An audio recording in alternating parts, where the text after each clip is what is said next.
Saya Madi Sugianto, tinggal di Banyarlo Dalang, Desa Kukuh, Kecamatan Marga, Tabanan. Ya, saya punya hobi yang mendadak, yaitu menulis cerita berbahasa Bali. Nah, salah satu buku yang Tiang buat berjudul Ngipiang Jokowi. Nah, Ngipiang Jokowi ini sebenarnya terinspirasi dari kunjungan Bapak Presiden ke Desa Kukuh pada bulan Februari tahun 2018. Nah, itu berawal dari saya duduk di tepi sawah bercerita dengan petani yang sedang menyabit rumput. Dia menginginkan ada jalan usaha tani di persawahan itu. Nah, saya tiba-tiba aja membayangkan sosok presiden, dan entah kenapa, entah betul Bapak Presiden akhirnya berkunjung ke tempat saya duduk bersama petani yang membawa keranjang. Nah, tercetus kemudian ide bagaimana awal kunjungan itu sampai tantangan yang saya hadapi bersama petani untuk menyukseskan jalan usaha tani yang akan dikunjungi oleh Pak Presiden. Nah, itu yang saya buat karena untuk mendapatkan proyek jalan usaha tani itu, untuk mewujudkan jalan usaha tani itu tantangannya cukup besar. Termasuk itu pun saya sampaikan kepada Pak Presiden waktu itu. Nah, kalau pembuatan jalan usaha tani itu dengan konsep padat karya tunai dengan upah Rp80.000 per hari. Sementara kita di Bali kan upah buruh itu sudah 100.000 per hari. Nah, jadi itu sebuah tantangan dan hampir itu ditolak oleh ketika saya bicara upah. Akhirnya bahasa upah itu saya ubah menjadi bahasa ngaya sehingga masyarakat tani itu siap mewujudkan pembangunan jalan usaha tani. Baru berjalan 3 hari, betul akhirnya ada kunjungan Pak Presiden. Nah, sehari kunjungan Pak Presiden itu ya cukup ribet. Ada pas pampres harus melarang petani tidak boleh bekerja membawa sabit, membawa cangkul, tidak boleh ada batu, tidak boleh bawa ember. Jadi kami bingung. Kami kerja di sawah kan memang ya cangkul, sabit, yang seperti itu. Jadi yang hal-hal yang seperti itu yang saya tulis. Tapi akhirnya betul-betul Pak Presiden datang. Nah, selain itu di buku Ngipiang Jokowi ini kebanyakan saya bercerita tentang pengalaman saya sebagai kepala desa. Kebetulan saya sebagai kepala desa dan banyak pengalaman-pengalaman unik yang saya dapatkan. Dalam artian belajar di sana. Ada orang tua yang mau cerai, sementara umur saya yang masih muda, ini masih 17 tahun lebih sedikit, menasihati orang yang sudah lingsir gitu. Jadi saya berpikir apa yang harus saya sampaikan. Ternyata mungkin sudah ada yang seperti seolah ada yang membisikkan, saya lancar aja memberikan nasihat gitu. Tidak seperti menasihati orang tua gitu. Ya mungkin karena posisi ya yang menyebabkan saya harus memberikan pemahaman kepada orang tua bahwa cerai itu tidak bagus. Sampai akhirnya mereka tidak jadi cerai. Tetapi ada anak muda, pasangan muda ini juga sama mau cerai, akhirnya ya memang benar-benar cerai mereka. Jadi pengalaman-pengalaman unik di desa yang belum pernah saya bayangkan dan itu saya alami. Bagaimana perjuangan untuk mencari bantuan, bagaimana tantangan untuk mendapatkan bantuan. Jadi apa yang saya alami sebagian besar saya tulis menjadi cerita. Tidak hanya di buku Ngipiang Jokowi ini, di buku yang lain pun sama. Artinya pengalaman-pengalaman pribadi dan pengalaman-pengalaman teman saya jadikan cerita. Karena menurut saya menuliskan pengalaman sendiri itu lebih lancar. Menuliskan pengalaman teman itu lebih lancar ketimbang saya harus menghayal nulis ini, prosesnya agak lama. Ya, jadi seperti itu yang bisa saya sampaikan sebagai penulis. Saya lebih banyak menuliskan pengalaman pribadi dan pengalaman orang lain. Terima kasih.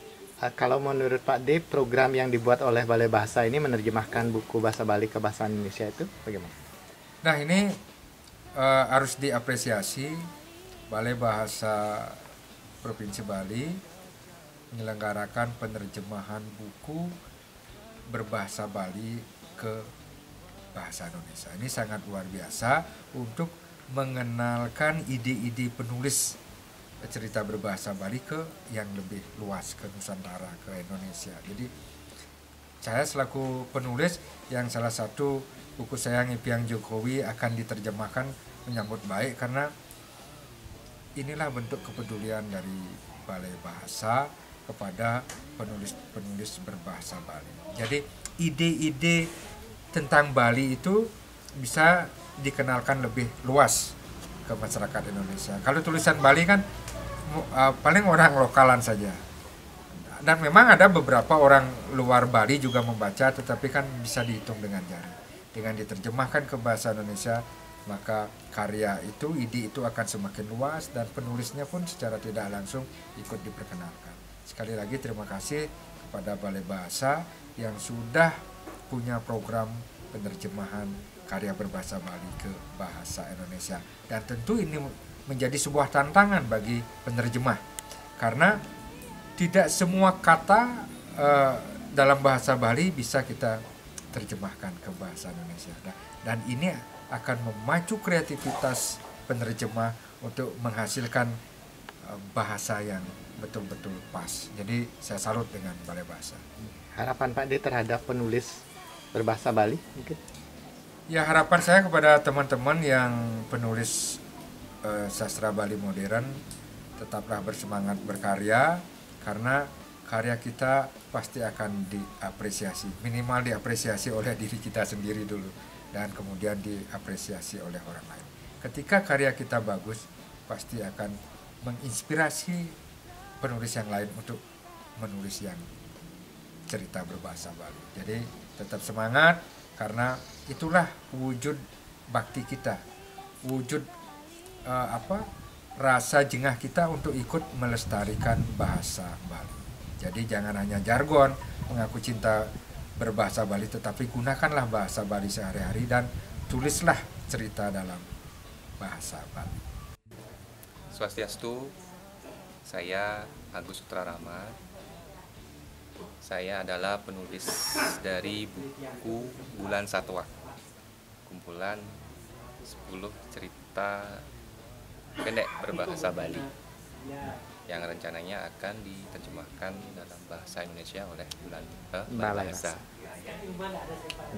Saya asli Tabanan, lahir di Marge 9 Februari tahun 84. Sekarang saya sudah berkeluarga dengan 2 orang anak dan beruntung masih bisa bekerja di pariwisata. Mengenai buku Bulan Satwa, tentang buku Bulan Satwa, itu adalah buku pertama saya yang dicetak oleh Pustaka Ekspresi di tahun 2013. Itu adalah kumpulan 10 cerpen dalam bahasa Bali. Jadi Bulan Satwa sebenarnya itu adalah singkatan dari punya buku, lan itu adalah kumpulan atau kumpulan, sat itu adalah satwa atau cerita, wak itu adalah bawa.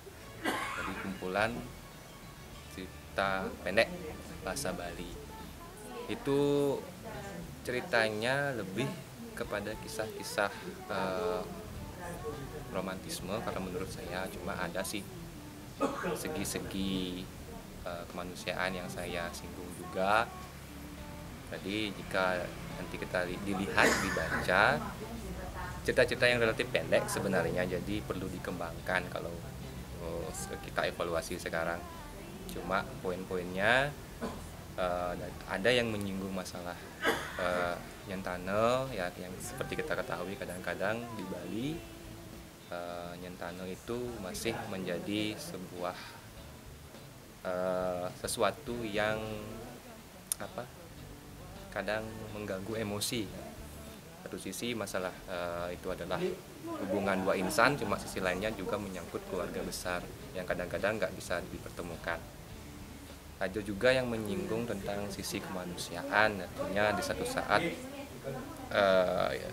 seorang merasa sangat terpuruk, sementara ternyata orang yang menolong itu adalah orang yang dulunya ia benci, karena orang itu sempat tidak mau memperhatikan dirinya ketika dia berjualan. Itu saya singgung dalam cerpen Metedoh.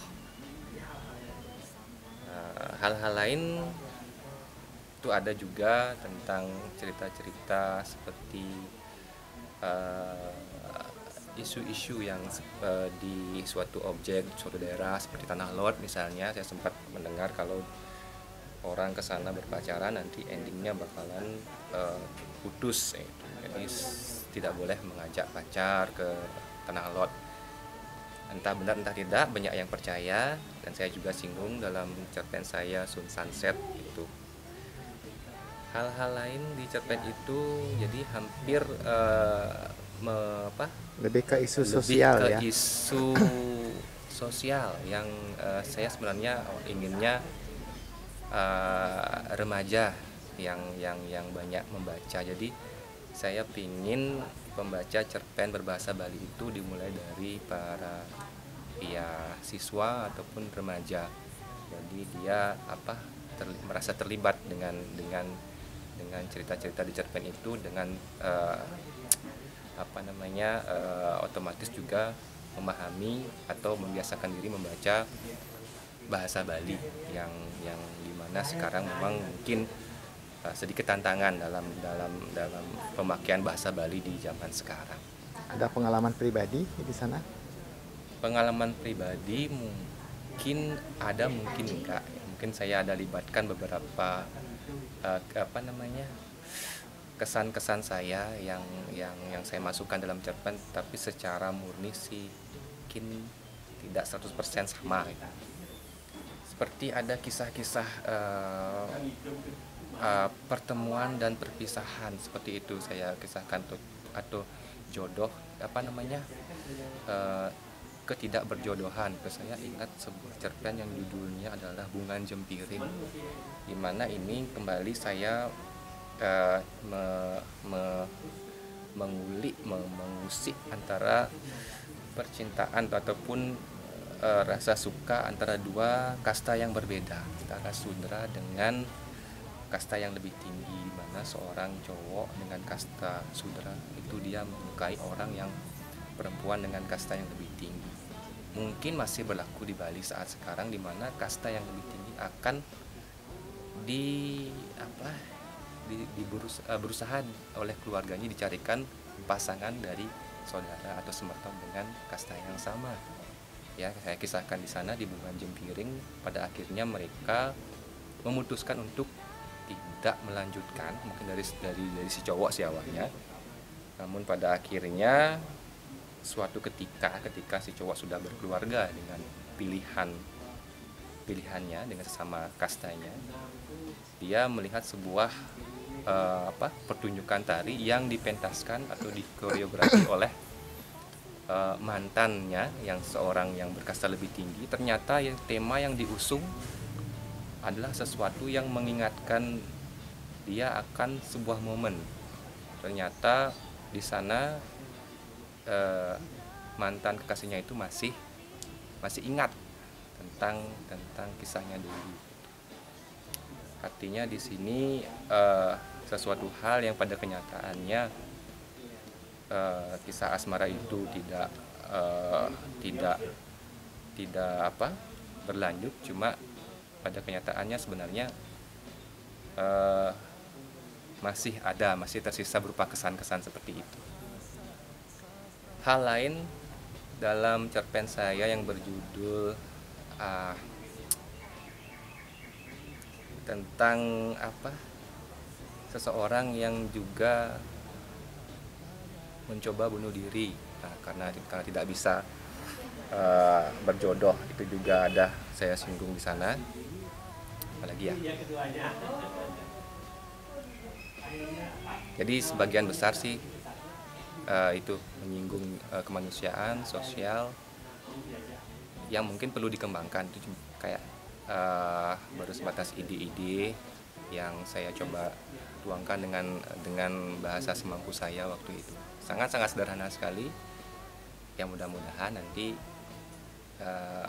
dengan semakin banyak, dengan adanya proyek dari Balai Bahasa, terima kasih, bisa diterjemahkan, banyak dikenal kisah-kisahnya, dan akan mendorong ya dunia, mudah-mudahan remaja ataupun para siswa, mahasiswa, adik-adik semua yang suka menulis untuk juga menulis, melakukan hal yang sama. Jadi bahasa Bali akan terus berlanjut. Mereka didorong, dimotivasi oleh Balai Bahasa untuk berkarya terus dan terus. Itu harapan saya sih. Nama saya Iwayan Wistu, kelahiran di Segunakse, Rungku. Pendidikan terakhir saya ya pendidikan sekolah guru, tapi ketertarikan saya di bidang tulis menulis diawali dari suka meresensi buku di media massa, terutama media massa di Bali, dari Bali Post, Nusa Tenggara dan sebagainya. Buku ini, buku Tutur Bali, saya tulis ketika persoalan pendidikan di Bali, terutama persoalan pendidikan budi pekerti, memerlukan banyak muatan dari intisari ajaran lokal. Maka saya berusaha menulis buku Tutur Bali itu dengan mengambil dari ajaran-ajaran atau lontar-lontar yang tersebar luas di Bali. Tapi tema-tema itu saya karang sendiri, saya ambil dari ranah-ranah modern kehidupan masyarakat Bali, mulai dari makanan, mulai dari air bersih, dan banyak hal yang saya tulis itu semua adalah menyangkut cerita-cerita yang beranah modern. Nah, walaupun beranah modern, tapi pesan-pesan, amanat-amanat yang saya sisipkan di cerita-cerita itu saya ambil dari ajaran-ajaran leluhur, terutama dari kitab-kitab suci, dari sejumlah lontar-lontar yang berisi tentang etik hidup yang selayaknya sebagaimana orang Bali menjalaninya dari dulu. Buku ini, cerita-cerita ini awalnya diterbitkan di sebuah majalah yang sekarang ini telah hanumerta, yaitu majalah Sarat, sebagai cukilan cerita untuk anak-anak, terutama untuk anak SD, untuk memenuhi muatan lokal pengajaran budi pekerti sekolah-sekolah di Bali tentunya. Lalu atas saran Pak Gede Sude juga banyak teman-teman lain supaya buku ini supaya tulisan-tulisan yang pernah dia muat di majalah Sarat itu dikumpulkan menjadi buku. Maka tulisan-tulisan pendek itu saya screening, saya edit ulang untuk dijadikan buku, dan terbitlah buku Tutur Bali itu kemudian. Dan kebetulan buku Tutur Bali ini tahun 2014 rasanya mendapat hadiah Rancage dari Pak Yeko Sidi, dan jadilah buku itu seperti ini sekarang. Ada seorang teman dari Utrecht, Belanda, yang terkesima membaca cerita ini, memberi kami bantuan dana penerbitan. Waktu itu diterbitkan 5.000 eksemplar untuk disumbangkan di sekolah-sekolah di Bali Utara, dan termasuk sekolah-sekolah yang berada di pedesaan-pedesaan itu kami sumbangkan cuma-cuma untuk menghidupkan kembali nilai-nilai dan ajaran-ajaran leluhur itu ke dalam bahasa yang lebih ringan, lebih simpel dan mudah dimengerti. Itu saja dulu.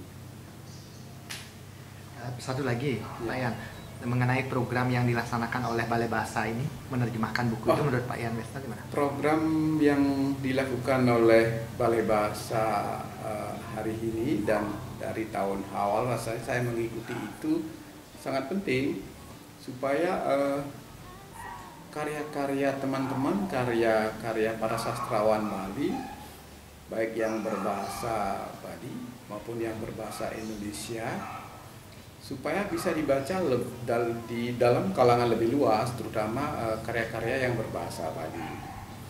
Nah, pesannya mungkin perlu dipilih karya-karya yang lebih komprehensif, karya-karya berupa novel, cerpen-cerpen, dan karya-karya lainnya perlu diterjemahkan untuk memenuhi kebutuhan baca yang lebih luas, terutama untuk memenuhi khasanah sastra nasional. Karena itu kontribusi Bali menjadi cukup dominan dan akan dilihat dari seberapa besar sih sastrawan kita memiliki kompetensi di wilayah itu untuk menuliskan karya-karya kreatifnya baik dalam bentuk novel, cerita, dan tulisan-tulisan lain supaya khasanah sastra di Bali bisa mengalir terus, hidup terus, dan menjadi penjaga peradaban baca kita yang lebih modern dan tidak meninggalkan apa itu kultur Bali, apa itu muatan lokal Bali, supaya dia bisa lebih dibahasakan secara nasional. Om Swastiastu, perkenalkan nama saya Iputus Supartike. Saya lahir di Karangasem tanggal 16 Juni tahun 1994. Asli saya adalah di Desa Selumbung, Kecamatan Manggis, Kabupaten Karangasem. Untuk kegiatan menulis sendiri, saya mulai serius tahun 2012 dengan menulis dalam bahasa Bali. Awalnya saya menulis puisi, belajar dari karya-karya Hairil Anwar juga W.S. Hendra. Selanjutnya pada sekitar tahun 2015 saya mencoba belajar untuk menulis karya sastra yang berbahasa Indonesia. Beberapa buku yang sudah saya terbitkan adalah salah satunya adalah berjudul Lelakut, kumpulan puisi.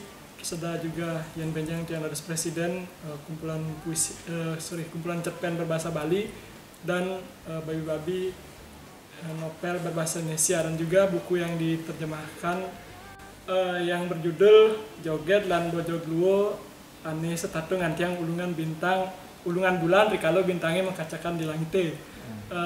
Inspirasi bukunya itu judulnya kan dari dulu ada cerpen karya Pak Madepasa yang itu sangat panjang. Dari sana juga inspirasi salah satunya saya tentang bir brandy yang seperti itu, saya lupa judul aslinya, tapi dari sana juga inspirasinya kenapa judulnya panjang. Selain itu juga dari karya-karya berbahasa Indonesia, salah satunya A.S. Laksana yang mempengaruhi saya dengan judul yang panjang ini.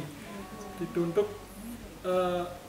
cerita-ceritanya sendiri berkisah tentang kehidupan masyarakat pada umumnya sebenarnya, misalkan bagaimana kehidupan di desa saat orang paruman, terus tentang 65 ada juga satu yang berjudul Menyingsangian di Beten Bulane, terus ada juga beberapa tentang joget, menceritakan tentang joget Purno, itu cerita yang sudah biasa mungkin kita dengar. Jadi seputar kehidupan sehari-hari lah, kehidupan di desa dan sejenisnya seperti itu. Kalau menurut kegiatan Supartike sekarang sedang menulis apa atau akan membuat apa? Untuk saat ini masih seputar menulis cerpen berbahasa Bali dan berbahasa Indonesia juga. Rencananya mau membuat novel tapi belum kesampaian, novel yang kedua berbahasa Indonesia, dan juga rencananya buat novel bahasa Bali tapi gagal terus. Sehingga masih mencoba terus menggali. Selain itu saat ini juga masih mengelola majalah online Suara Saking Bali, sama bekerja di salah satu media yang ada di Bali, jadi wartawan. Kalau menurut Supartika, kegiatan yang dilaksanakan oleh Balai Bahasa Provinsi Bali menerjemahkan ini bagaimana? Kalau menurut saya ini sangat penting karena ada banyak sekali karya-karya yang bukan dari Indonesia, dari luar, yang terkenal, walaupun dia bahasa asalnya adalah bahasa yang tidak dikenal, kemudian diterjemahkan ke bahasa Inggris, terus menyebar, diterjemahkan bahasa Indonesia dan lain sebagainya, dan kita tahu. Nah, dengan kegiatan yang dilakukan oleh Balai Bahasa ini, saya juga memiliki sebuah impian bahwa hal seperti itu bisa saja terjadi, bahwa dari karya yang berbahasa Bali, bahasa daerah yang mungkin dalam tanda kutip jarang dikenal oleh orang luar, bahwa ada karya yang berbahasa Bali yang bagus, yang bisa bersaing di dunia nasional mungkin hingga internasional seperti itu. Dengan diterjemahkannya ini, saya sih berharapnya nanti karyanya semakin dikenal, bahkan bisa lebih dari dikenal di Indonesia, mungkin bisa sampai keluar seperti itu. Jadi semoga Balai Bahasa tetap bisa melaksanakan penerjemahan ini sehingga banyak karya-karya sastra Bali modern yang bisa diketahui oleh orang luar Bali. Apalagi dengan bahasa Bali yang dengan keterbatasannya kan tidak banyak yang mengetahui, jadi dengan diterjemahkan ke bahasa Indonesia jadi ada pembaca yang lebih luas. Om Swastiastu. Nama saya Made Suwartana. Dalam kepenulisan sastra Bali lebih dikenal dengan Made Suwar Timuhun. Aktivitas saat ini yang sebagai penyuluh bahasa Bali Dinas Kebudayaan Provinsi Bali. Sekarang bertugas di Kelurahan Seminyak, Kecamatan Kuta. Selain itu, aktivitas sekarang membantu orang tua ke sawah. Ya, untuk awal penulisan karya sastra itu awal sekali dimulai tahun 2013. Itu sebagai kegundahan hati sebenarnya. Apa sih hasil dari kuliah di sastra Bali? Sedangkan jadi guru pun tidak. Jadi saya mencoba untuk menulis apa yang pernah saya pelajari saat di bangku kuliah. Ya, awalnya mencoba menulis karya sastra berupa puisi Bali modern. Itu sangat banyak terinspirasi dari karya-karyanya Pak Made Suwarso, puisi yang berima. Jadi saya mengikuti pola-pola puisi berima sekedenika. Yang waktu itu 2013 awal mencoba mengirim 3 puisi kalau tidak salah ke Bali Pos lewat email. Selang kurang lebih 2 minggu, yang coba membeli koran, dan kebetulan di koran itu puisi saya 2 sekalian langsung terbit. Nah, dari sanalah dari apresiasi dari Bali Pos itu semakin muncul keinginan untuk menulis. Sejak itu yang menulis setiap hari, hampir setiap hari menulis. Kadang satu hari bisa 5 karya saya bisa tulis, tapi jeleknya tidak saya baca ulang, tidak dikoreksi. Begitu selesai nulis kirim, tapi tidak semua tulisan sih yang dimuat. Jadi dalam sebulan pasti ada puisi yang dimuat dalam hari Minggu, karena Bali Pos itu memuat karya sastra tiap hari Minggu ya. Apalagi dapat honor, nah itu juga honor juga membuat lebih bergairah untuk menulis. Nah, karena cukup banyak karya sastra yang saya tulis, walaupun karya sederhana yang dimuat oleh Bali Pos, jadi ada keinginan untuk membukukan. Karena saya memiliki ratusan puisi yang sudah saya buat, ada keinginan untuk menjadikannya sebuah buku. Pertama, yang coba menghubungi pihak Bali Pos, yang tanyakan bisa nggak tulisan-tulisan saya dicetak menjadi buku. Ternyata dari Bali Pos kurang antusias untuk mencetak karya sastra berupa puisi Bali modern karena peminatnya kurang katanya. Kalau tentang leak gitu disuruh nulis baru mau katanya. Jadi setelah itu yang pindah coba jadi penerbit di, kalau tidak salah nih, ke Paramita ya. Yang sudah kirimkan naskah di Paramita, disuruh menunggu sekitar 1 bulan, tapi gagal lagi, tidak diterima. Kemudian yang lewat media sosial coba menanya-nanya, juga lewat Bli Made Sugianto akhirnya mau memfasilitasi untuk penerbitan karya tersebut. Sebelumnya yang sudah coba beli Sugianto, tolong ini dikoreksi, dipilih-pilih karya mana yang terbaik itu aja dicetak. Ternyata beli Sugianto bilang semuanya layak untuk dicetak. Akhirnya yang hubungi beli Sugianto, dan buku puisi Bali modern itu akhirnya jadi dicetak sejumlah 100 eksemplarnya. Nah, untungnya lagi yang upload di Facebook penerbitan karya yang dibukukan itu, ternyata ada salah satu guru agama Hindu di Sulawesi Tenggara atau di Kendari kalau tidak salah, Pak Nengah siapa namanya, yang dihubungi, Pak Made tolong bukunya ya yang 100 dikirim ke Sulawesi. Jadi nyetak buku 100 langsung laku semuanya. Jadi yang kirim langsung ke Sulawesi lewat lewat apa waktu itu ya? Kargo airport yang kirimkan. Ya walaupun dibayar harga cetak atau untung sedikit lah. Ya syukur, artinya dapat apresiasi. Nah, karena begitu nyetak 100 habis, saya sendiri tidak punya bukunya. Jadi yang kembali mencetak lagi sekitar 200 buku untuk disebar di Bali. Termasuk juga yang mencari distributor yang menyalurkan buku ke Gramedia, Toga Mas, Berata, Pak Gusti Ridho kalau tidak salah. Jadi setelah disebar, Pak Gusti Ridho itu juga membilang buku saya termasuk buku sastra Bali yang laku. Padahal baru penulis awal, bahkan penulis yang senior, buku untuk bahasa Bali apalagi puisi kurang laku katanya, kecuali ada dosen yang menyuruh mahasiswanya untuk membeli buku tersebut baru laku. Ternyata buku yang saya tulis karena judulnya mungkin melajah, mungkin banyak yang tertipu dikira buku untuk belajar bahasa Bali. Ternyata itu buku judul Melajah, kumpulan puisi Bali modern. Itu terbit 2014. Kemudian sambil menulis puisi saya juga ada keinginan menulis cerpen. Jadi tidak hanya segitu, jadi saya coba nulis cerpen juga terbit di Bali Post dan media lainnya.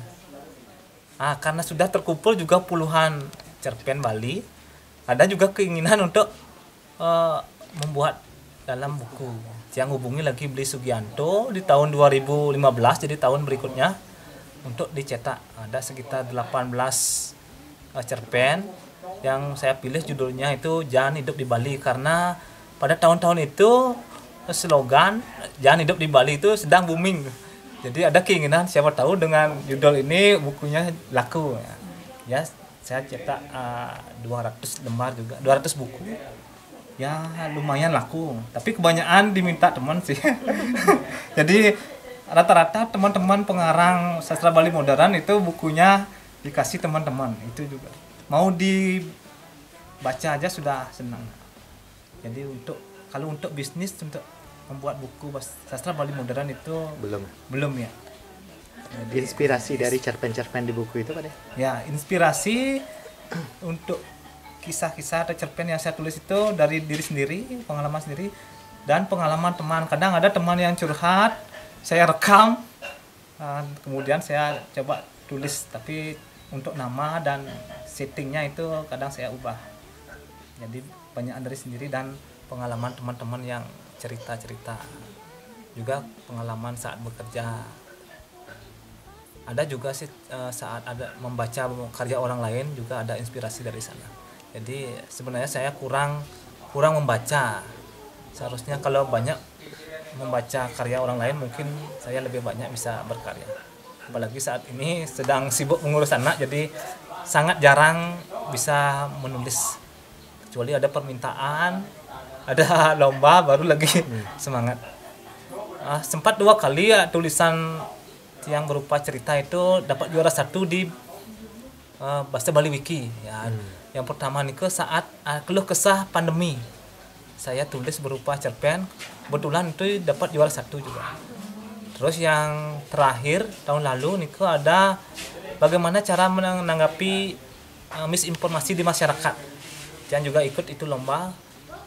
Saya buat berupa cerita, kebetulan juga dapat juara 1 itu ceritanya ya. Dari sekian cerpen yang ada di buku itu, yang cerpen terbaik yang mana?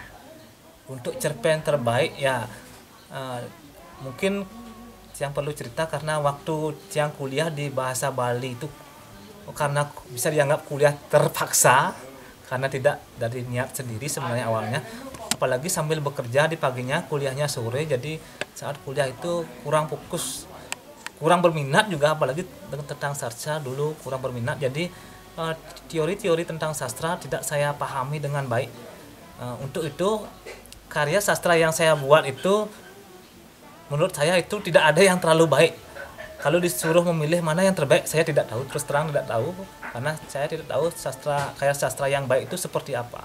Yang jelas saya bisa menyelesaikan satu cerita itu saya sudah senang, jadi bisa selesai satu cerita lagi dan seterusnya. Jadi karya yang terbaik, saya tidak bisa menentukan yang mana yang terbaik dari karya tersebut. Nah, kalau menurut Pak D, program menerjemahkan buku oleh Balai Bahasa ini bagaimana? Ya, program menerjemahkan buku dari Balai Bahasa Provinsi Bali ini sangat bagus sekali ya, sangat keren sekali, apalagi yang diterjemahkan itu bahasa Bali. Kalau hanya karya sastra berupa bahasa Bali, mungkin peminatnya hanya orang-orang Bali. Itu tidak semua, pasti yang mau membaca itu yang suka sastra Bali atau yang memilih jurusan bahasa Bali atau dosen-dosen atau guru yang berkaitan dengan bahasa Bali. Kalau rakyat umum pasti jarang yang suka membaca karya sastra Bali. Nah, dengan diterjemahkannya karya sastra bahasa Bali ini ke dalam bahasa Indonesia, tentu penikmat atau pembaca karya sastra Bali ini lebih luas. Jadi tidak hanya orang Bali yang bisa membaca karya sastra Bali, juga bisa dibaca oleh saudara-saudara kita di Indonesia yang tentu bisa berbahasa Indonesia. Begitu juga saudara-saudara kita yang di Bali yang kurang memahami bahasa Bali, yang ada keinginan untuk membaca karya sastra, bisa membaca karya sastra terjemahan tersebut. Saya Iwayan Paing dari Majarinah Gulinten, Desa Gulinten. Saya sekarang sebagai kepala sekolah di SD Negeri 1 Gulinten. Kegiatan sehari-hari, kegiatan selain di sekolah, juga menyediakan tempat untuk anak-anak berliterasi di komunitas Winapsari Gulinten. Kalau mulai menulisnya sejak kapan?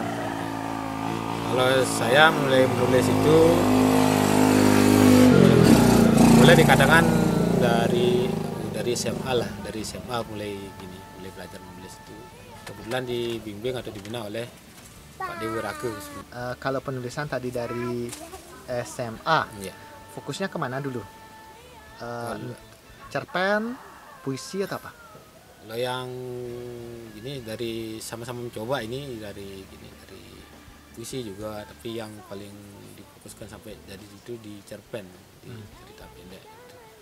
Tapi itu baru dari SMA baru belajar lah istilahnya.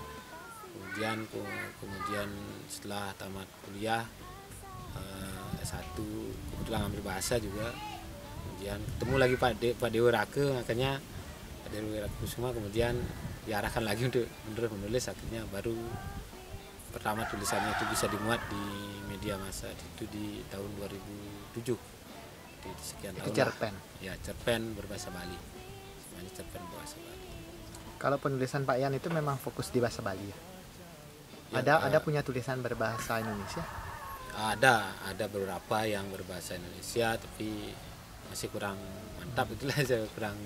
Lebih fokusnya ke bahasa Bali ya? Lebih fokus ke bahasa Bali dengan alasan sebenarnya, dengan alasan bahwa mulai dari bahasa ibu gitu istilahnya.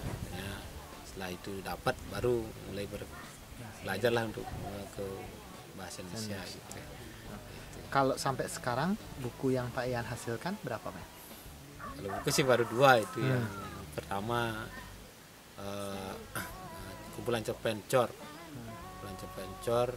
tahun 2008 kalau tidak salah.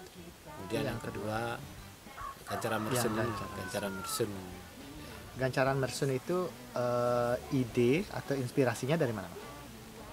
Itu dulu awalnya itu pertama berdasarkan masukan juga bincang-bincang dengan beberapa teman guru itu apa namanya itu, kita sering bernostalgia bahwa cerita kecil waktu kecil kita begini.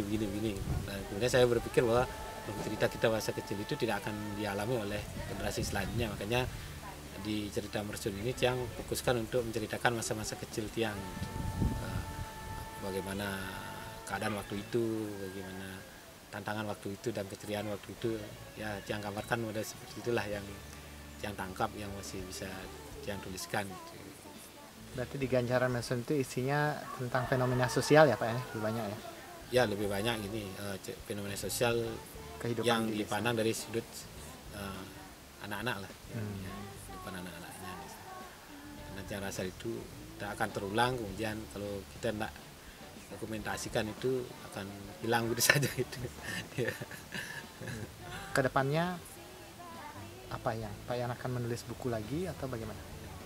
Ya rencananya dia masih berusaha untuk belajar menulis, selain apa namanya itu, selain cerpen sama puisi. Kalau untuk sastra Indonesia saya mungkin sekarang mau mengumpulkan puisi-puisi saya dulu, mudah-mudahan bisa dikumpulkan, karena ada beberapa coretan itu orang-orang dari masa kuliah saya sama itu cuma baru terkumpul aja, belum diketik, ada ya? yang belum diketik, masih dikumpulkan aja. Kemudian yang kedua, saya juga belajar menulis cerita anak itu.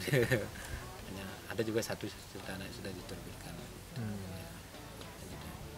Nah, kalau Pak Yan melihat kegiatan penerjemahan yang dilakukan Balai Bahasa ini bagaimana Pak? Kalau penerjemahan ini saya sangat apresiasi, karena apa? Karena selain kita bisa, kalau kita cuma pakai satu bahasa Bali saja kan mungkin tidak banyak ya orang yang bisa menikmati lah istilahnya. Kalau yang penulisnya itu menceritakan fenomena yang terjadi di seputaran Bali lah istilahnya. Kemudian kalau itu tidak diterjemahkan mungkin yang dapat menangkap itu cuma orang-orang Bali aja, ya kita aja. Tapi kalau sudah diterjemahkan ini kan ya lebih meluas, kemudian mungkin juga bisa menimbulkan daya tarik untuk itu ternyata ada gini di Bali kan, mungkin seperti itu jadi. Atau mungkin ada juga nanti yang apa namanya itu, yang daerah di luar itu misalnya punya begitu, mungkin ada terinspirasi untuk terjemahannya, sehingga kita juga tahu bagaimana rencana dengan hasil terjemahan itu. Itu sih yang apresiasi bagus ini untuk Balai Bahasa. Ini harapan Pak Yan untuk Balai Bahasa ke depannya berkenaan dengan cerita dan penerjemahan. Ya, harapan yang depannya itu Balai Bahasa selama ini sudah banyak memfasilitasi kegiatan sastra lah, sastra di Bali. Kedepannya itu ditingkatkan, kemudian penerjemahannya itu terus ditingkatkan lagi, karena tanda kutip kalau apa namanya itu kegiatan bersastra, apalagi bersastra daerah itu, saya rasa kalau tidak ada tanda kutip uluran tangan dari Balai Bahasa kayaknya udah gini lah, udah minim perhatian lah dari itu lah. Walaupun seperti sekarang ada istilahnya untuk penguatan bahasa daerah dan sebagainya, itu yang di program pemerintah itu belum masuklah ke semua lini, sehingga Balai Bahasa ini betul-betul saya kira menyelamatkan lah kesusastraan Bali terutama, apalagi ada terjemahannya dan sebagainya, itu setelah juga menimbulkan motivasi untuk terus berkarya bagi teman-teman. Juga banyak sudah ini generasi juga udah banyak bermunculan, mudah-mudahan ini terus mendapatkan jalan sehingga mereka terus eksis gitu sih. Nah, ini kegiatan Balai Bahasa ini bagus sekali bagi saya. Om Swastiastu. Perkenalkan, saya Nyoman Agus Sudipta. Saya berprofesi sebagai guru di SMK Negeri 1 Abang, Kabupaten Karangasem. Pak Agus mulai menulis itu kapan Mas?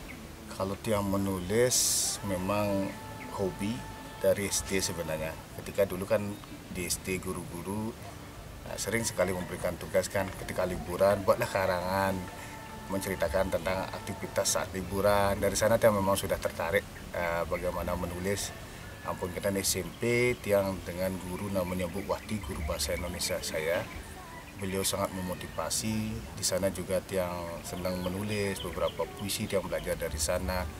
Begitu tiang masuk SMK, karena jurusan niki semua itu ibaratnya tenggelam lah. Begitu tiang mulai kuliah lagi, muncul lagi, tapi tiang lebih mengarah ke karya tulis ilmiah, tadi makalah, paper, gitu.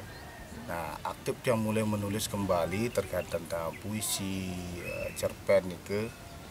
Tiang mulai tahun 2016. Kalau sebelumnya tiang memang opini, artikel niki sering juga dimuat di koran Bali Pos, Pos Bali, di beberapa majalah. Tapi terkait tentang sastra Bali modern, tiang mulai mengawali ketika bertemu dengan Pak Dewa Raka Kusuma. Beliau memotivasi luar biasa, sudah itu dengan teman-teman BWN Paing, sudah itu Bitut Sandiase, sudah itu Putus Partikel. Karena juga kita pernah tergabung ngerembe niki istilahnya majalah Berat Wangi yang diterbitkan di Balai Bahasa. Nah, dari sana memang tiang artinya bisa menuangkanlah hobi yang dulu dapat tenggelam kembali dimunculkan. Kalau dari dulu sampai sekarang itu apakah memang lebih tertarik ke cerpen atau puisi atau novel mungkin? Kalau tiang memang dulu dari literasi membaca dulu. Kalau tiang dulu lebih senang membaca cerpen dulu. Beberapa novel tiang baca, sudah itu kembali tiang belajar untuk mengekspresikan ke tiang dari puisi memang mengawali. Puisi bahasa Indonesia, kalau bahasa Bali memang baru-baru dari tahun 2016 memang mengawali. Kalau puisi bahasa Indonesia ada beberapa memang lampiran catatan dulu-dulu masih tersimpan. Nah, itu tiang memang membuatnya dalam bentuk puisi. Sudah itu cerpen berbahasa Bali, berbahasa Indonesia itu mulai baru-baru, artinya terbawa aura positif lah dari para sastrawan yang memang sudah berkecimpung lama kan. Dan juga membaca beberapa karya-karya sastrawan sebagai pedoman lah. Ampun Kenten yang sering diskusi sering dengan beliau, terutama dengan Pak Dewa Raka Kusuma, dengan BWN Paing, dengan Bli Sandiase, karena kita dekat di sini kan, dan gampang sekali kita bisa mengatur waktu untuk bertemu, ngopi bareng sambil ngobrol gitu. Kalau karya lebih banyak berbahasa Indonesia atau bahasa Bali, Pak? Kalau tiang karya, pertama karya tulis ilmiah, nike ada beberapa buku sudah tiang terbitkan, nike berupa artikel baik kajian budaya maupun pendidikan. Yang pertama itu terkait tentang kajian budaya, judul bukunya adalah Melihat Bali dari Berbagai Sisi. Itu kumpulan tulisan yang memang dimuat di Bali Pos. Dulu ada yang namanya kolom tanjak kalau tidak salah nike diampu oleh Bu Oku Rusmini. Nah, di sana memang sering tiang juga muncul tulisannya, tiang kumpulkan menjadi buku. Sudah itu buku kedua juga masih bicara tentang kumpulan artikel dan opini pendidikan, tiang kumpulkan dengan judul buku nike Belajar Sama-sama. Sudah itu baru tiang mengumpulkan beberapa tulisan cerpen berbahasa Bali. Nike tiang ikutkan dalam lomba Grip Maurib Pustaka Ekspresi Bimade Sugianto nike Astongkare 2018 tiang dapat dengan judul kumpulan cerpen nike Ngerubutin Abu. Nike ampun Kenten kembali tiang mengumpulkan beberapa kumpulan tulisan cerpen nike. Nah, sampai ada lahir kumpulan cerpen yang kedua berbahasa Bali nike dengan judul Mulih. Kalau bercerita tentang buku yang akan diterjemahkan oleh bahasa Provinsi Bali ini bagaimana, Pak? Kalau buku Mulih niki memang dia beririsan dengan cerpen, kumpulan cerpen pertama Ngerubutin Abu. Dia beberapa yang belum tiang terbitkan di buku Ngerubutin Abu niki tiang kembali, artinya tiang edit, tiang sesuaikan. Ada beberapa kumpulan cerpen itu yang belum tiang terbitkan, tiang kumpulkan lagi, dan juga tiang pada saat itu memang sedang aktif-aktifnya nulis. Ampun Kenten tiang juga dapat inspirasi dari ngobrol dengan teman, apa yang diceritakan oleh teman tiang ambil, artinya tema utamanya lah, artinya klimaksnya dia tiang ambil, tiang buatkan dalam bentuk imajinasi dengan penokohan, ampun Kenten dengan setting yang berbeda. Hampir di kumpulan cerpen Mulih itu memang kalau dari seluruh isi cerita berbicara tentang bagaimana kita pulang. Pulang dalam artian pulang ke rumah, pulang menuju ke alam keabadian, kematian. Karena satu sisi Tiang memang merenungnya ke arah sana. Dan pas Tiang juga mendengar cerita-cerita dari teman-teman, ada bercerita tentang kesedihan, ditinggal oleh orang tuanya, ada juga terkait tentang apa yang dia alami. Bahkan Tiang juga mungkin membaca beberapa literatur terkait tentang itu, Tiang komparasi ke sana. Bahkan ada judul cerpen Sepatu. Itu sebenarnya cerita Pak Dewa Rakakusuma. Tiang kemas ketika beliau masa pensiun, beliau bercerita, Tiang dapat idenya, Tiang tulis kembali. Nanti salah satu kalau tidak salah cerpen Sepatu itu ada di kumpulan buku Mulih itu. Menurut Pak Agus, kegiatan penerjemahan yang dilakukan Balai Bahasa ini bagaimana Pak Agus? Sangat luar biasa. Kenapa? Balai Bahasa mampu memberikan wadah apresiasi dan juga secara tidak langsung mendukung para penulis, utamanya di sini terkait tentang sastra Bali modern, memberikan ruang. Artinya yang dulu mungkin yang berkecimpung dalam sastra Bali modern kan mungkin orangnya itu saja, hanya beberapa orang, tetapi dengan adanya apresiasi dan juga dukungan seperti ini dari Balai Bahasa, bahkan di tahap awal kan yang ikut juga dalam proses penerjemahan salah satu bukunya Pak Ketut Sandiase, Kupu-kupu kuning nyindang di Candi Daset yang terjemahkan, sudah nike sekarang sudah mulai diterbitkan, sangat luar biasa sekali. Artinya apa? Balai Bahasa sudah memberikan ruang mengakomodir para sastrawan Bali yang memang dulu kurang dapat perhatian. Artinya mereka nike dalam proses kreativitas itu memang pertama hobi, kedua memang ada upaya untuk nindihin bahasa Bali agar semakin berkembang. Walaupun tidak banyak dilirik, tetapi Astungkare sekarang Balai Bahasa punya program diterjemahkan ke dalam bahasa Indonesia, otomatis karya-karya yang dibuat oleh sastrawan Bali modern bisa dibaca khalayak umum, apalagi nanti bisa disebarluaskan ke tingkat nasional, banyak yang membaca, otomatis Tiang yakin atau saya pribadi merasakan sastrawan itu betul-betul mendapat perhatian, mendapatkan suplemen, artinya motivasi untuk berkarya kembali, bahwa Balai Bahasa sudah mendukung, memberikan wadah, mengapresiasi yang sangat luar biasa dari apa yang dikerjakan oleh para sastrawan Bali modern. Om Swastiastu. Perkenalkan, saya I Gusti Bagus Weda Sanjaya, guru di SMA Negeri Bali Mandara. Saat ini mengampu pelajaran bahasa Bali dan juga mendapat tugas tambahan sebagai wakase bidang humas. Yes, mungkin mulai menulis dari kapan? Saya mengenal sastra itu semenjak SD, mengikuti beberapa lomba membaca puisi, dan kemudian sempat vakum dan kembali teringat dengan sastra itu semenjak kuliah di jurusan Pendidikan Bahasa Bali Universitas Pendidikan Ganesha Undiksa. Saya disadarkan tentang bagaimana seorang pengajar bahasa Bali itu harus lekat dengan sastra oleh seorang dosen yang sangat menginspirasi, yaitu Pak Wayan Artike, yang menyadarkan kami, saya khususnya, bagaimana perkembangan sastra, baik sastra tradisional dan juga sastra Bali modern pada saat itu. Kemudian saya mulai menulis di tahun 2009, ada beberapa tulisan yang mulai diterima di Bali Pos, di Bali Orti, rubrik Bali Pos. Kemudian sampai di tahun 2012, beberapa tulisan dalam bentuk puisi dan cerpen juga termuat di Bali Pos. Sempat vakum menulis karena mulai sibuk di dunia kerja dan juga sudah mulai berumah tangga, sehingga mengatur waktu sangat susah dan vakum. Akhirnya di 2015 diingatkan kembali tentang keberadaan sastra Bali modern oleh Suara Saking Bali di bawah asahannya Putu Supartike, yang kemudian menggelitik lagi untuk kembali menulis sastra Bali. Kemudian semakin bergaul dan kenal dengan sastrawan-sastrawan seperti Pak Made Sugianto, kemudian Pak Dewo Rakakusuma, sehingga semakin termotivasi untuk menulis. Sampai pada tahun 2020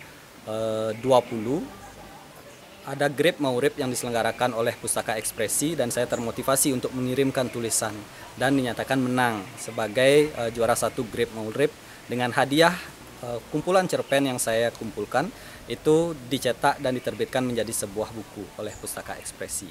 Saya sangat berterima kasih kepada Pustaka Ekspresi dan kemudian bersyukur lagi di tahun 2021 setelah buku itu terbit diikutkan dalam ajang Sastra Rancage dan syukurnya tahun 2022 diumumkan buku saya yang berjudul Punyan Kayu Anime Saput Poleng di Tegal Pekak Dompu dinyatakan sebagai peraih penghargaan Sastra Rancage untuk sastra bahasa Bali.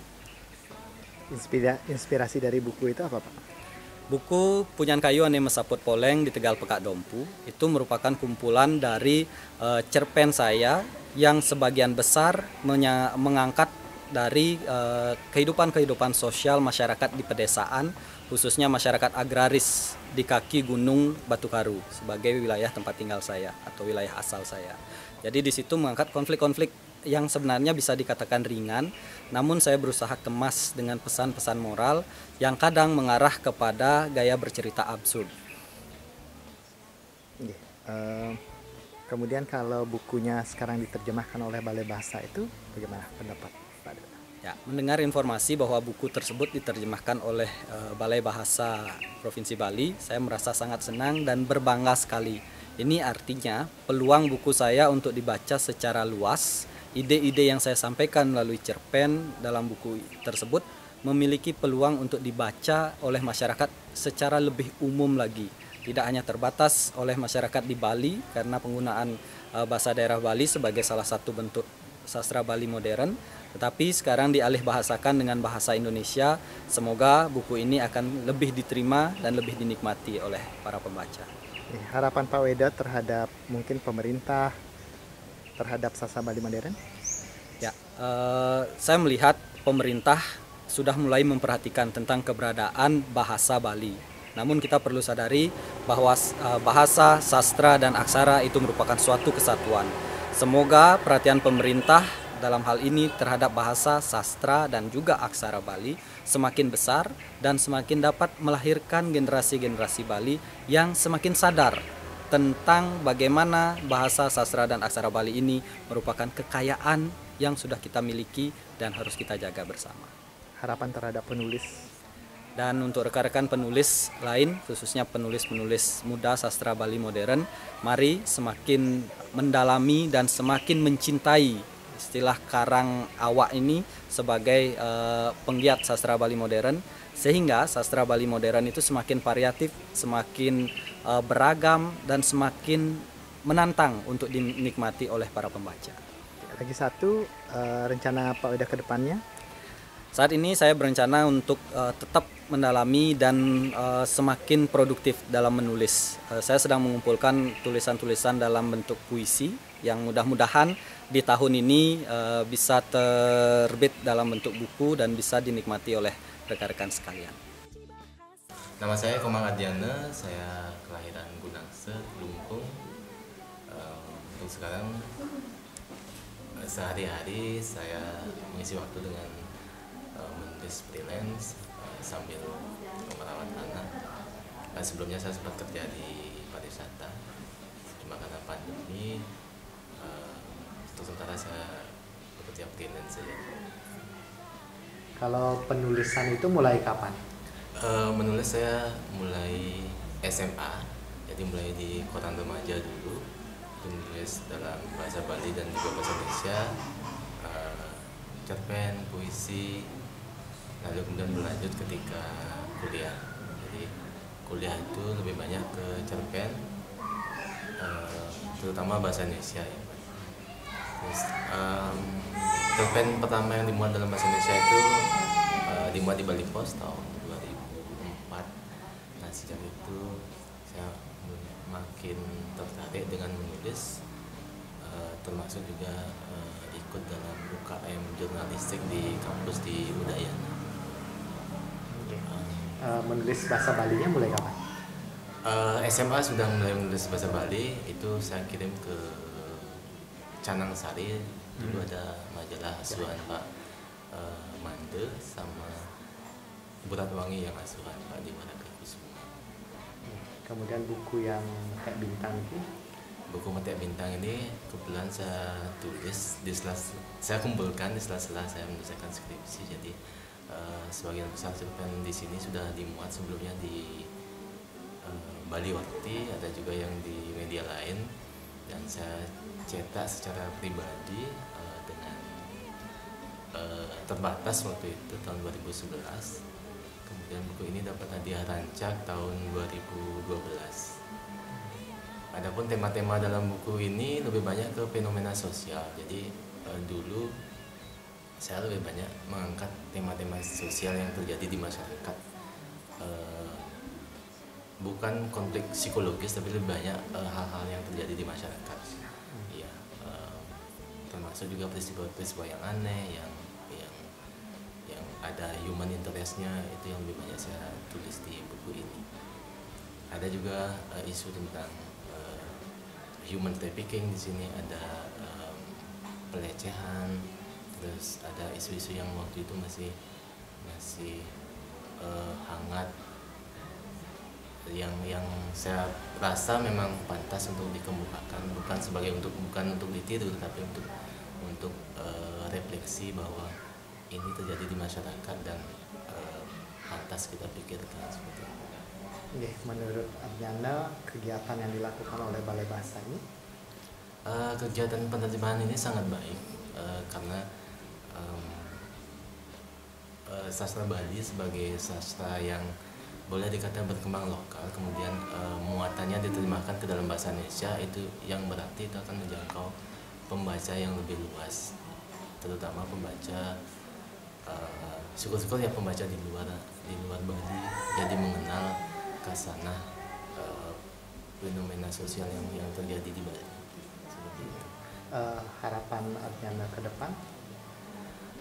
Sastra Bali akan berkembang jauh lebih besar dari ini, tidak hanya dalam produksi bukunya, tetapi juga dalam hal bagaimana sastra Bali itu bisa menemukan pembacanya gitu. Jadi sastra Bali tidak lagi tumbuh kembang kempis, tetapi dia mekar dan dibaca gitu, dibaca dan diperlukan gitu, bukan hanya dicetak lalu selesai gitu. Apa kemudian yang penting kan dibaca, nilai itu sampai ke tangan pembaca. Kalau rencana dari Arjana sendiri mau menulis buku lagi? Saya sedang menggarap satu kumpulan cerpen bahasa Bali dan satu novel yang masih ditulis, jadi semoga bisa diselesaikan segera. Selamat siang, saya dari Soarse, putra kedua dari Pak Made Sangre. Tiang sendiri menerima kata-kata amanat gitu dari almarhum Bapak Tiang supaya meneruskan tradisi atau meneruskan untuk menguatkan sastra Bali modern terutama gitu ya. Karena walaupun latar belakang studi Tiang adalah sastra Indonesia, tetapi mendapat perintah dari almarhum untuk menguatkan sastra Bali modern gitu. Nah, karena basic saya sastra Indonesia, berarti kedua-duanya harus saya man dengan baik gitu, dan itu sudah saya laksanakan. Terbukti dari buku-buku yang saya terbitkan ada sekitar 40-an kurang lebih. Sebagian yang untuk menunjang kehidupan sastra Indonesia, sebagian lagi menunjang untuk kehidupan sastra Bali Purwo, klasik, dan sastra Bali modern. Gitu. Dan kira generasi muda sekarang sudah mulai banyak mengikuti sastra Bali modern, dan saya dukung, saya lihat di koran, gitu, di internet juga. Gitu. Saya dukung, apalagi sekarang ada kegiatan dari Balai Bahasa, gitu, itu sangat baik dan merangsang penulis-penulis muda untuk menulis dalam bahasa Indonesia, dalam bahasa Bali, dan seterusnya. Saya kira seperti itu. Kita mendukung penuh kegiatan-kegiatan dari pihak Balai Bahasa. Okay. Kalau kegiatan Bapak almarhum dalam kepenulisan bagaimana, Pak? Oh, beliau itu kan dulu veteran, seorang pejuang gitu ya. Jadi kesempatan beliau untuk menuliskan pengalaman-pengalaman di dalam perjuangan itulah seperti Bir Bali ini bukan hampir 100% adalah kesan-kesan dari perjuangan beliau di bergerilya dulu ya. Waktu kita pasca kemerdekaan kan gerilya, tidak ada perang frontal gitu, di hutan, di gunung dan seterusnya, sehingga banyak sekali menerima ilham apa yang mereka harus tulis dan seterusnya. Karya Bapak yang ikonik napi Pak selain Bir Bali ini? Oh, yang mendapat penghargaan Rancage dulu adalah itu salah satu kumpulan puisinya yang benar Kidung Republik. Itu mendapat hadiah Rancage di tingkat nasional itu tahun 88 kalau nggak salah. Itu pertama kali di Bali mendapat Rancage. Hadiah Rancage itu adalah bapak saya dengan Pak Mandek kebetulan dua sejoli itu yang sudah fokus sekali untuk memperjuangkan sastra Bali. Ya. Kalau karya Bapak yang masih belum terbit masih ada Pak? Ada, masih banyak. Satu diantara adalah Menebaban Sekuati, dan satu diantaranya ya masih yang sastra karya-karya marhum ayah saya masih terkubur dan belum ini kan baru salah satu saja. Yang paling mendesak terbit sebetulnya adalah Baban Sekuati, itu sejarah Sekuati itu sendiri. Kami keluarga sedang berproses menerbitkan buku-buku gitu. Dari pihak keluarga memang rencana untuk menerbitkan publikasi karya-karya beliau nggih.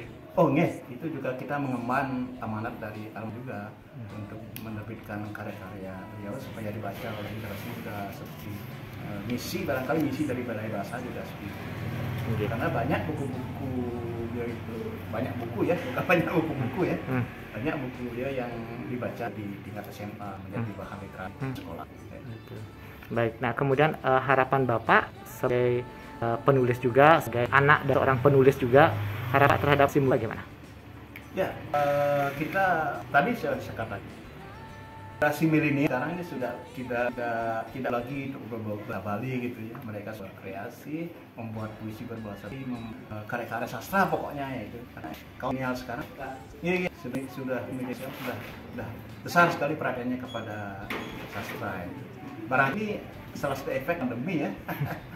Membuat puisi berbahasa Bali, karya-karya sastra pokoknya ya itu. Karena kolonial sekarang sudah besar sekali perhatiannya kepada sastra itu. Barangkali salah satu efek pandemi ya.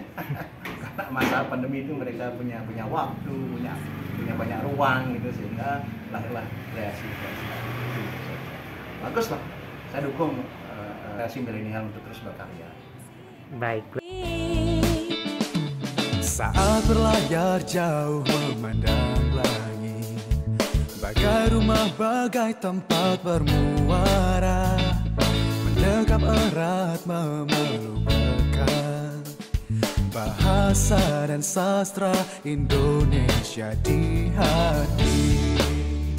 Bahasa Yaya milik kita bersama, bahasa Yaya Adiwana Adikarya.